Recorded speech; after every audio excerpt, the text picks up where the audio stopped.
자, 지난 2021년 12월 마지막 지적 내용 공부하신 분들, 이게 공부하는 부분도 있을 수 있습니다. 그때 개관하는 걸로 제가 대신했기 때문에. 근데, 앞으로도 이 영상을 되돌려 볼 시간이 있을 거기 때문에 제가 촬영을 해 두는 의미니까요. 몰라도 그냥 들어두시는 게 도움이 되실 겁니다.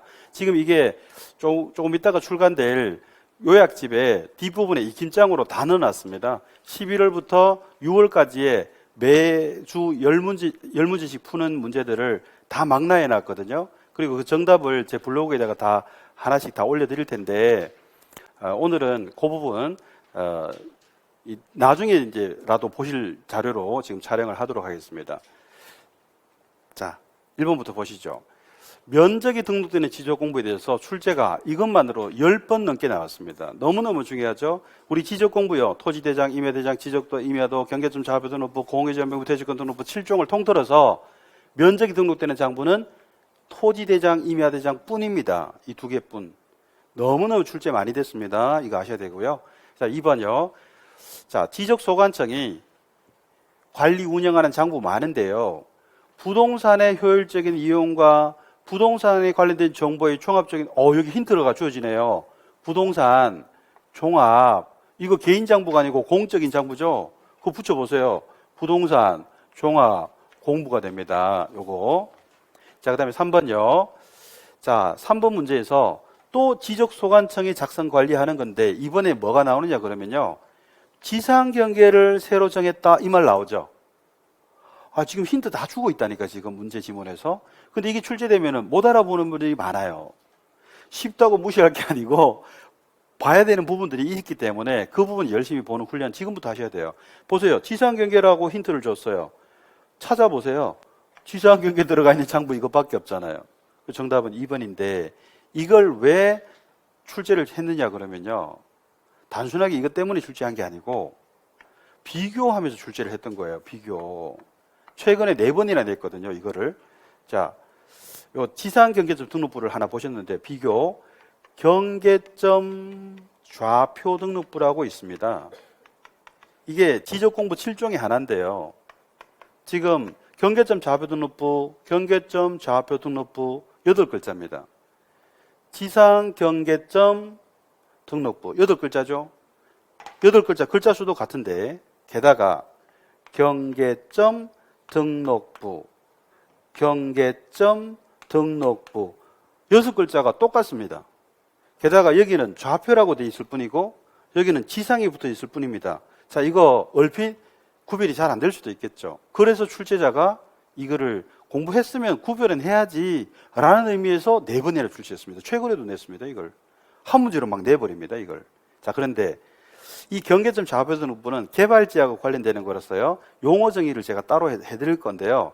개발했다, 지적 확정 측량, 경위의 측량 방법, 경계점 좌표 등록부, 대부분의 축척의 지적도가 500분의 1이다.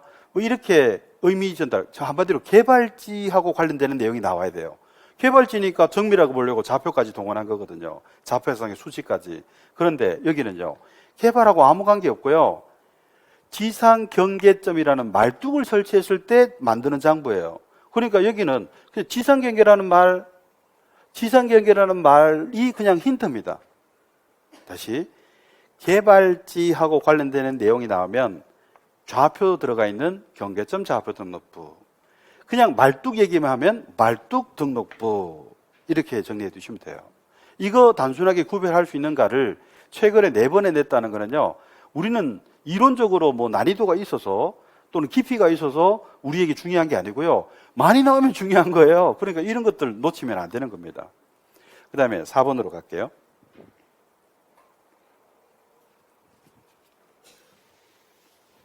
자, 토지이동에 따른 지적 공부를 정리하고 나서 등기 청탁을 해야 되는 겁니다. 기본적으로 토지이동에 따르면 개념상 등기 청탁을 하게 돼 있어요.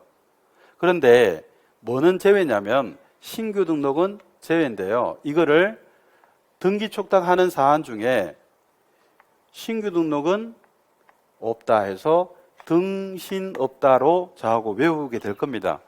제가 지지난주죠. 지난주가 1월 1일이었으니까 강의가 없었고 2주 전에 지적을 개관하면서 여기까지는 제가 설명을 못 드렸을 텐데 이거 출제가 9번 정도 나왔습니다. 어마어마하게 많이 나왔죠. 자, 이런 뜻입니다. 대장의 표시 정보가, 사실관계 표시 정보가 바뀌면 그걸 반영하는 등기부 표제부 고치라는 관공서의 요구 촉탁이거든요. 그런데 대장을 만드는 신규 등록은 아니 등기부 자체가 없어요. 대장 만들고 등기부 만드니까 대장 만드는 신규 등록 단계는 등기부가 없음, 고치라 할 것도 없음, 등기 촉탁을 할 수 없다 이건데 그거를 키워드 따서 등신 없다 이렇게 이제 정리해 두시면 됩니다. 그리고 앞으로 구조적으로 제가 그림 그려서 한번 설명을 다시 드리도록 그렇게 할 겁니다. 등신 없다. 근데 1년 동안 제가 강조를 드려도 등신 없다고 그렇게 제가 강조를 드려도 틀려놓고 그 답으로 몸으로 표현합니다. 등신 있다고. 그러면 안 될 것 같습니다. 자, 5번에 보시면요. 요거는 의외로 출제가 많이 된 겁니다. 이게 10년 동안 한 4번 나왔는데요. 토지동이 있을 때 뭐를 작성하고 소유자 나오는 정보는 뭐를 작성하느냐 이 부분인데 너무 심플합니다. 이게 전부 정리결의서를 보셔야 됩니다. 정리결의서가 우리 지적행정의 특징이고요. 지적행정에서는 보고서를 작성할 때 이거 보고서거든요. 정리결의서라는 보고서를 작성한다는 게 지적학에서 하나의 특징으로 다룹니다. 그래서 이거를 보고적 효력, 줄여서 뭐 보고력 뭐 이렇게 어렵게도 얘기하는데 그 학자들의 표현은 시험에 나오는 것은 아니고요. 자, 그럼 여기입니다. 토지동이 있었을 때 쓰는 보고서 정리결의서는 토지동이 붙어 있는 겁니다. 당연하죠. 토지동은 토지동 정리결의서. 그럼 소유자 변동은 토지의 사실관계 변화가 토지동이라 소유자는 권리니까 토지동 아니죠. 그래서 이 토지동 정리결의서 같이 못 쓰니까 따로 만들었어요. 소유자 정리결의서라고. 자, 결론적으로 보니까 너무 심플하네요. 토지동 정리결의서. 소유자 정리결의서. 이거 심플한 거를요, 시험 4번이나 냈습니다. 뭐라 냈냐 하니까 토지 소유자의 변동의 경우에 이 토지동도 아닌데 토지동 정리결의서를 작성해야 된다. 이렇게 이제 낸 것도 있고, 맞게 낸 것도 있고, 뭐 그렇죠. 자, 그 다음에 6번 보시면요. 지적 측량을 크게 2대별로 하면 이 지적 측량을 위해서 효율적으로 하기 위해서 전국 각곳에 큰 말뚝, 중간 말뚝, 작은 말뚝을 다 설치해 놨습니다. 이 큰 말뚝, 중간 말뚝, 작은 말뚝을 지적 삼각점, 지적 삼각 보조점, 지적 도근점이라는데 이 개수들이 거의 8만 개가 넘었다라고 제가 통계를 본 것 같습니다. 오래전에 통계인데 지금 좀 다를 수 있겠죠? 하지만 그런 개수가 중요한 게 아니고요. 이 말뚝을 설치하는 게 기초가 되잖아요. 그래서 이 말뚝 설치하는 게 기초 측량입니다. 그리고 이 설치된 말뚝을 활용해서 필지의 경계 면적을 측량하면 세부적이다라고 해서 세부 측량이라 합니다. 그래서 지적 측량을 크게 2대별로 하면 기초 측량과 세부 측량으로 나누고요. 기초 측량과 세부 측량은 12가지가 있어서 총 13가지로 현재 분류를 하고 있는 것이 현행법입니다. 자, 넘어가겠습니다. 7번. 지적 측량을 의뢰하는 자는 의뢰서에 의뢰 사유를 증명하는 서류를 첨부하여 어디에 제출해야 되는가? 이렇게 되어 있는데, 자, 우리는 측량을 의뢰하는 것을 관청에 가지를 않습니다. 어디를 가느냐 하면 회사에 가요. 회사. 어디 가느냐? 한국국토정보공사. 이거 회사입니다. 공기업이요. 공기업. 공사, 공기업. 회사 사자죠. 그 다음에 지적 측량 업자입니다. 이거는요, 민간 기업, 회사. 이거는 공기업. 한마디로 뭐예요? 회사라고, 회사. 관청에 가는 게 아니라 회사에 가요. 근데 이 한국국토정보공사라는 명칭이 좀 어색하실 수 있는데 이게 전신이 대한지적공사입니다. 대한지적공사가 이 정보라는 말이 중요한 세상이 돼서 온라인화 파일화 됐잖아요. 그래서 이 정보라는 말로 바꾸기 위해서 명칭을 바꿔버린 겁니다. 그래서 지금 전신이 이제 대한지적공사고요. 지금은 한국국토정보소로 바뀌었습니다. 2016년쯤에 바뀌었습니다. 그리고 지적측량업자는 민간으로 이제 등록하고 지적측량업을 하는 건데요. 자, 전에는 대한지적공사가 이 지적측량을 독점했었거든요. 그게 헌법상 직업 선택의 자유를 침해한다 그래서 헌법 불합치 판결을 받고 2004년도부터 지적 측량업자라는 민간이 가능하게 돼서 지금 지적신양을 하는 주체가 이 두 가지가 되어서 두 가지를 아우르는 표현이 지적신양 수행자입니다. 이게 2004년도부터 이 표현을 쓰게 됐습니다. 그래서 지금은 지적신양을 어디에 의뢰하는가? 전에는 대한지적공사가 독점했죠. 그때는 대행이라 그랬어요. 독점 대행이었어요. 근데 지금은 경쟁 체제가 됐잖아요. 가격과 기술로 경쟁하는 공기업과 민간기업이 경쟁하는 체제가 됐기 때문에 의뢰라고 한 겁니다. 의뢰. 그래서 이제는 대행 구조에서 의뢰 구조로 바뀌게 된 거고 정답은 2번입니다. 수행자는 두 가지를 아우르는 표현이다. 그 다음에 여기 있죠. 8번에 한국국토정보사 지적신양 업자를 묶어서 지적신양 수행자라 한다. 정답은 2번 연결돼 있죠. 그 다음에 이 측량을 의뢰하고 나서 2주 전에 제가 이거는 설명을 드렸잖아요.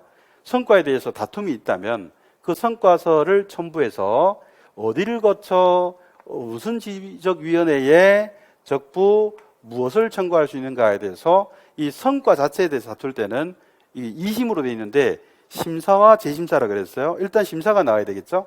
심사가 나오고 심사는 지적소관청의 결과에 대해서 불복하는 거라 상급인 시도지사를 거치고 시도가 지방이니까 지방이라는 말에 지적위원회로 가는 겁니다. 재심사로 바꾸면요 2번이 됩니다. 재심사는 국토교통부 장관을 거쳐 중앙지적위원회에 심사를 청구하는 것이고 심사는 관할 시도지사를 거쳐서 지방지적위원회에 청구할 수 있는 겁니다. 그래서 요거는 심사 부분이니까 정답이 1번이 돼야 되고 만약에 문맥이 재심사 문맥이면 2번을 답변하시도록 이렇게 비교해 두시면 되겠죠. 자, 마지막 문제입니다. 지적위원회는 이 적부심사를 담당하는 게 뭐 주된 업무인데 중앙지적위원회는 그 적부심사 말고도 몇 가지를 더 하거든요. 뭐 기술, 기술자 뭐 이런 것들까지 더 규율 하도록 그렇게 돼 있어요. 그런데 정책이라든가 기술, 기술자 이런 것들 더 합니다만 일단 지적위원회의 구성에 대해서 묻고 있습니다. 자, 국토교통부가 중앙행정기관이니까 여기 명칭이 중앙이 붙어야 되는 거죠. 그 다음에 시도는 지방이니까 광역지방이죠. 그래서 여기 지방이 붙어야 되겠죠. 그래서 이렇게 나눕니다.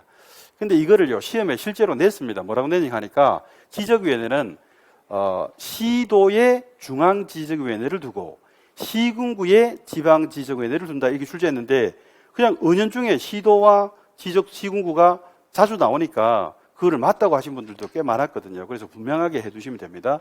여기 시도라고 여기에 틀리게 낸 적이 있고 이거를 시군구라고 틀리게 낸 적도 있기 때문에 이런 것들 단수 남기니까 잘 정리하시면 되지 않을까 싶습니다. 자, 이렇게 해서 오늘 뭐 2022년 첫날인데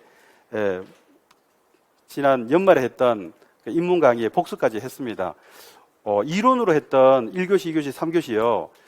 진도는 좀 많이 나간 감이 있습니다만 1, 2월 강의에서 정규 이론 강의에서 다뤄야 될 내용들을 제가 대충 다 언급한 것 같습니다. 여러분들은 다음 주에 오실 때 요약집이 아마 출간이 되기를 저는 희망합니다. 배송 문제 때문에 못 받는 지방 분들은 너그레이 좀 양해해 주시고 다음 주에는 요약집을 가지고 좀 더 스피디한 공부를 하도록 그렇게 하고요. 여러분이 하실 일은 복습이라는 거 거듭 명심하시고 꾸준히 하나씩 따라오시기를 바라겠습니다. 오늘 여기까지 하겠습니다. 수고하셨습니다. 네, 고생하셨어요.